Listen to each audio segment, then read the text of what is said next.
Assalamualaikum warahmatullahi wabarakatuh. Alhamdulillahilladzi khalaqal mauta wal hayata liyabluwakum ayyukum ahsanu amala. Asyhadu an la ilaha illallah wahdahu la syarikalah wa asyhadu anna Muhammadan abduhu wa rasuluh. Allahumma salli wa sallim ala nabiyyina Muhammad wa ala alihi wa sahbihi wa man wala. Amma ba'd. Para jamaah yang dirahmati Allah, alhamdulillah pagi ini kita bisa bertemu lagi, dan sekali lagi saya mengucapkan mari kita berharap mudah-mudahan pertemuan-pertemuan kita benar-benar menjadi pertemuan yang mendapatkan ridho dari Allah Subhanahu wa taala. Amin. Para jamaah yang dirahmati Allah, mungkin tidak hanya sekali saya mengatakan bahwa ada satu hal yang penting yang perlu kita perhatikan di dalam hidup ini, yaitu persoalan amanah. Ketika kita dipercaya orang, mari kita coba untuk kita pahami dan kita jalankan kepercayaan yang diberikan oleh orang kepada diri kita.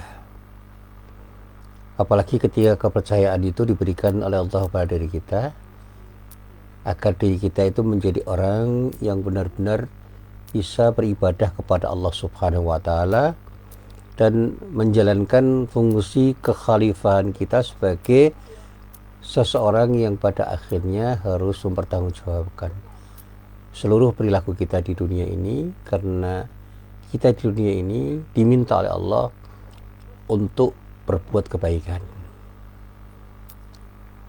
dan jangan sampai kita berbuat kerusakan. Kita adalah orang-orang yang seharusnya menjadi muslih, bukan mufsid. Muslih itu adalah orang baik yang selalu melakukan tindakan yang baik, sehingga kebaikan yang dilakukan itu akan berbuah menjadi kebaikan-kebaikan yang tidak hanya untuk dirinya sendiri, tetapi juga untuk banyak orang. Dan orang yang disebut muslim itu orang-orang yang proaktif untuk selalu melakukan perbaikan, baik untuk dirinya maupun orang lain, sehingga di dunia ini orang-orang itu akan menjadi orang yang bermanfaat. Berbeda dengan mufsid. Mufsid itu orang yang tidak baik, yang selalu berbuat tidak baik, sehingga setiap tindakannya itu berulang menciptakan ketidakbaikan bagi dirinya dan juga bagi orang lain, termasuk di dalamnya kerusakan itu bisa terjadi di alam semesta ini sebagai akibat dari tindakan manusia yang selalu berbuat tidak baik untuk dirinya dan orang lain, dan bahkan kepada alam yang seharusnya mereka pelihara, mereka lestarikan sebagai amanah dari Allah Subhanahu wa taala.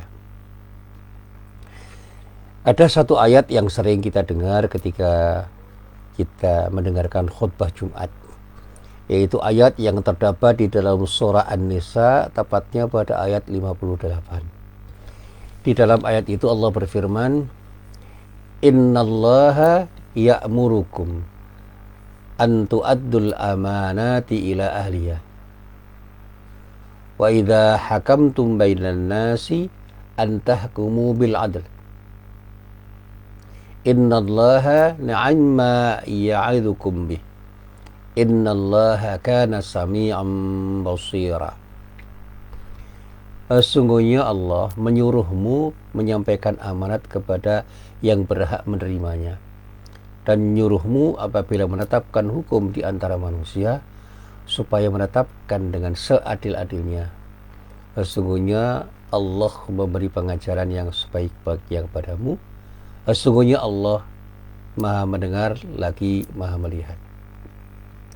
Nah, para jamaah yang dirahmati Allah, terkait dengan hidup kita itu punya hak dan kewajiban.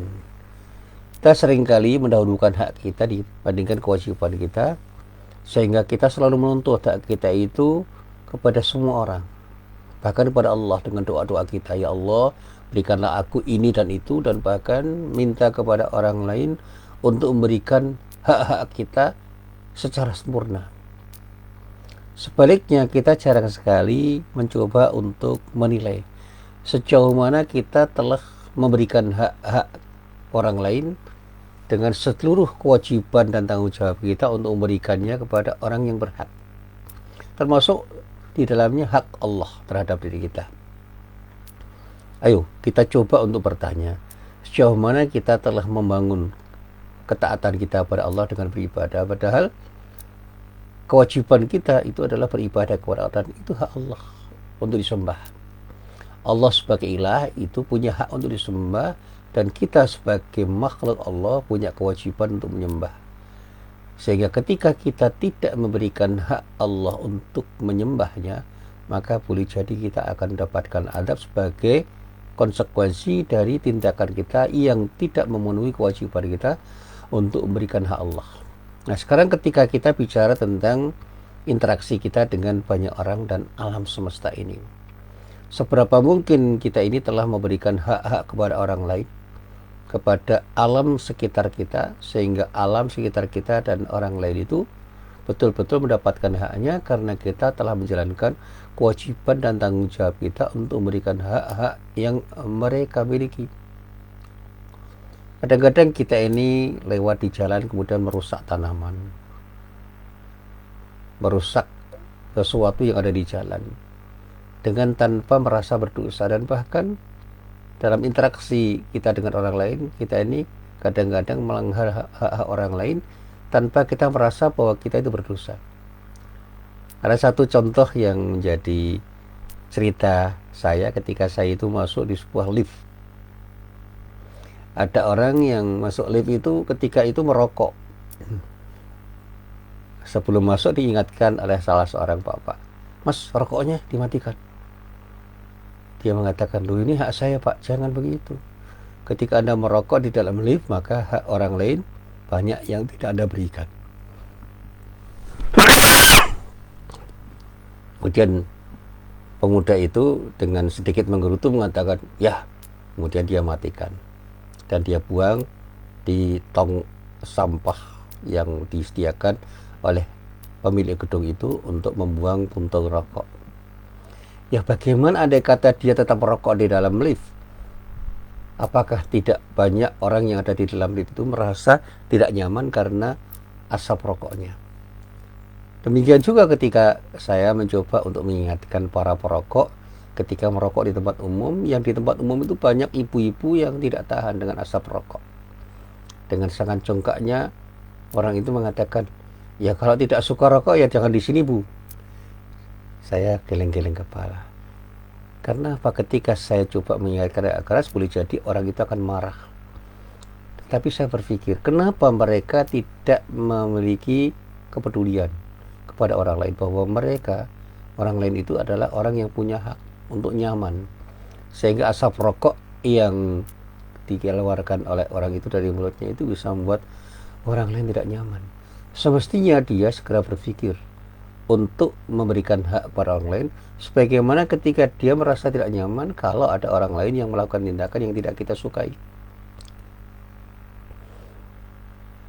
Masyarakat juga begitu. Seringkali saya mendengar orang-orang itu membunyikan radio dan televisi dengan suaranya yang agak keras, sehingga banyak orang yang terganggu karena banyak orang yang ingin istirahat. Nah, ketika mereka diingatkan, kadang-kadang di antara mereka itu ada yang mengatakan, "Kenapa harus terusik dengan suara televisi dan suara radio ini? Radio dan televisi itu kan milik saya." Ya, mereka tidak berpikir bahwa ada orang lain yang merasa terusik dengan suara radio dan televisi yang mereka bunyikan dengan keras itu.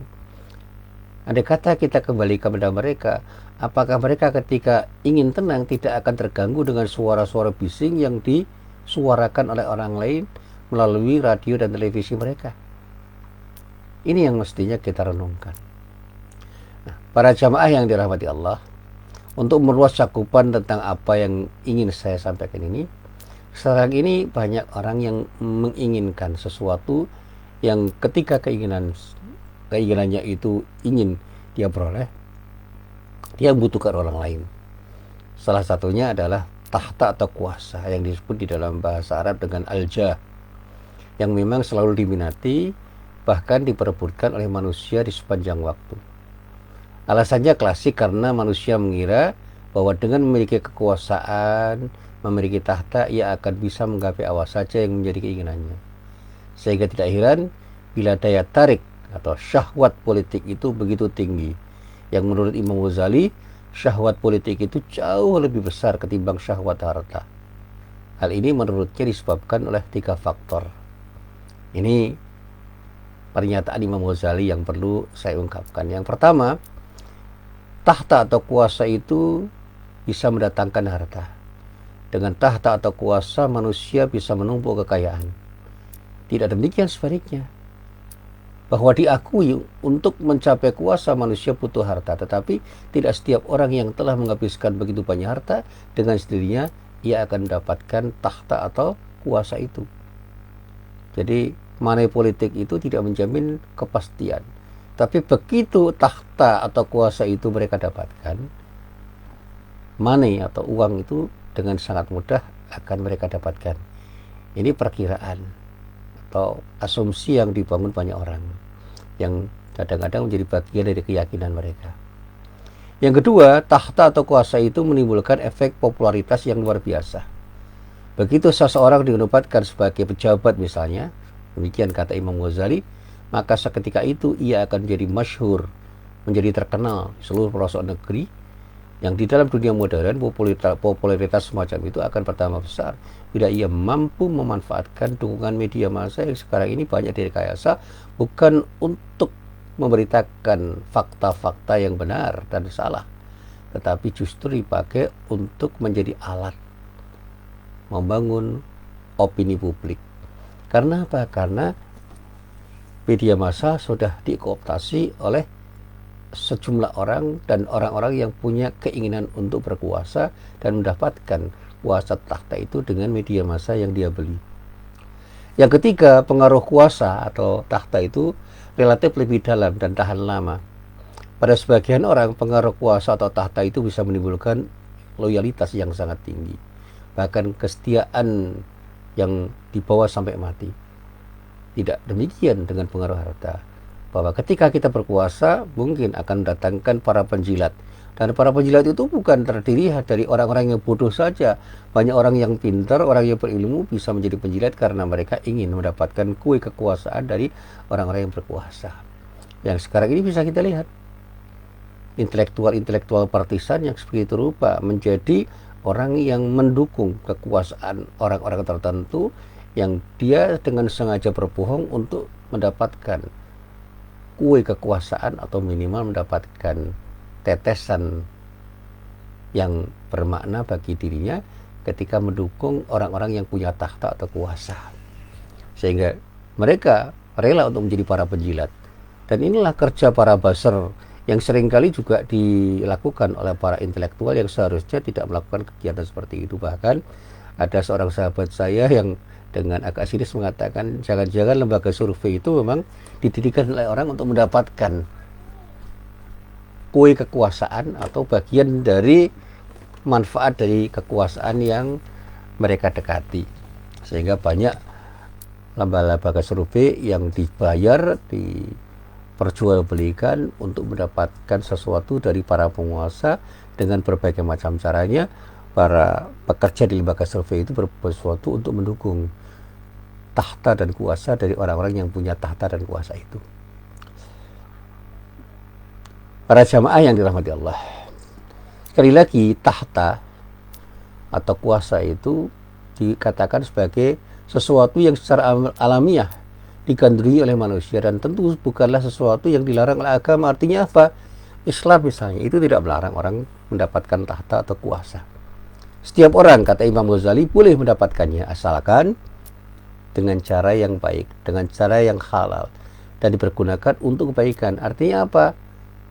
Orang mendapatkan kekuasaan itu harus dilakukan dengan cara yang baik.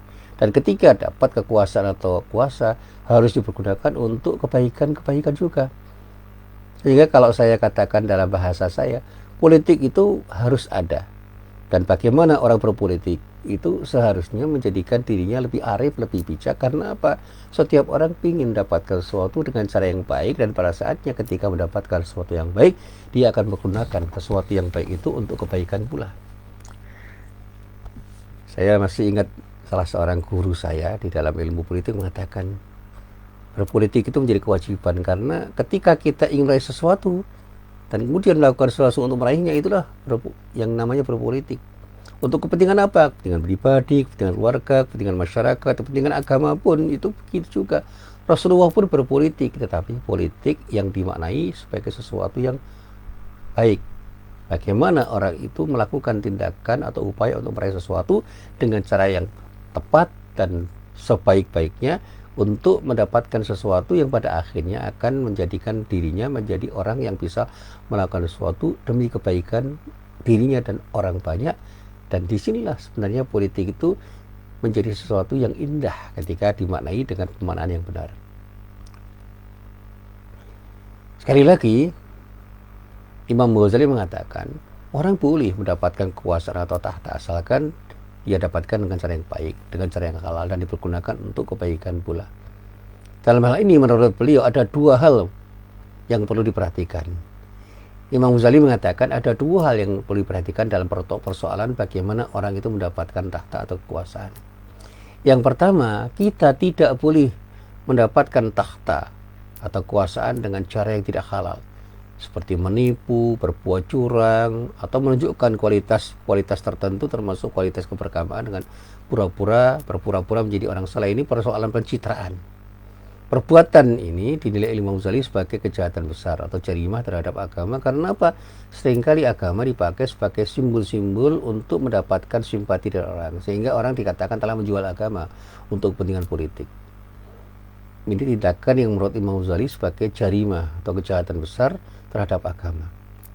Yang kedua, kata Imam Ghazali, setelah mencapai kuasa, orang diminta agar bekerja keras dan menggunakan kuasa yang dimiliki untuk kesejahteraan rakyat. Di sini berlaku kaidah tasarruful imam manutun bil maslahah. Sepak terjang seorang imam atau seorang pemimpin harus relevan dengan kepentingan dan kemaslahatan rakyat. Dan demi kepentingan dan kesejahteraan rakyat, ia dituntut agar berbuat sesuatu dengan sejujur-jujurnya, dengan seadil-adilnya, bersikap amanah. Dan inilah yang selalu saya sampaikan dalam khutbah-khutbah saya. Marilah kita berlomba-lomba menjadi apapun dan siapapun, tapi jangan lupa, ketika kita menjadi apapun dan siapapun, kita dituntut untuk berbuat sesuatu yang terbaik untuk diri kita dan orang lain, karena amanah yang diberikan oleh Allah pada diri kita, termasuk orang lain yang beri amanah pada kita, itu harus kita emban dengan sebaik-baiknya, agar apa yang kita dapatkan itu benar-benar mendapatkan ridho dari Allah. Sekali lagi, mari kita berlomba-lomba untuk menjadi yang terbaik dan bisa menjadi orang yang berbuat baik kepada semua orang, termasuk ketika kita menjadi penguasa. Jangan pernah kita menjadi penguasa yang zalim. Jadilah penguasa yang adil, yang bisa berbuat sesuatu yang terbaik untuk rakyat, sehingga rakyat itu benar-benar menjadi rakyat yang tersejahterakan, rakyat yang betul-betul mendapatkan kemaslahatan dari para pemimpin yang tahu persis makna amanat kekuasaan yang diberikan oleh Allah pada dirinya, sehingga kekuasaan seperti apapun akan mendatangkan sesuatu yang bermanfaat bagi dirinya, bagi masyarakat atau rakyat yang dipimpinnya, dan pada saatnya apapun yang dia lakukan akan mendapatkan ridha dari Allah, sehingga dengan kekuasaan yang dia miliki, insya Allah dia akan mendapatkan kebahagiaan hidup di dunia dan juga kebahagiaan hidup di akhirat kelak, karena dia mengemban amanahnya dengan sebenar-benarnya, dan pada saatnya Allah akan memberikan sesuatu yang terbaik, karena orang itu telah bersikap amanah terhadap kekuasaan yang dimilikinya, yang didapatkannya, yang dicapainya setelah dia mendapatkan amanah dari Allah dan rakyat yang telah mempercayakan dirinya pada dirinya untuk mengemban amanat sebagai pemimpin. Yang terakhir, marilah kita menyadari setiap pemimpin itu bertanggung jawab. Kepada siapa? Kepada rakyat yang dipimpinnya, dan perlu juga tanggung jawab kepada Allah itu dia pikirkan. Kullukum ra'in wa kullu ra'in mas'ulun an ra'iyati. Setiap orang itu pemimpin, dan setiap pemimpin akan diminta pertanggungjawaban, baik pertanggungjawaban horizontal kepada rakyat yang dipimpinnya dan pertanggungjawaban vertikal kepada Allah Subhanahu wa taala. Inilah apa yang bisa saya sampaikan dalam pengajian subuh pada pagi hari ini. Mudah-mudahan bermanfaat. Billahi taufik wal hidayah. Wassalamualaikum warahmatullahi wabarakatuh.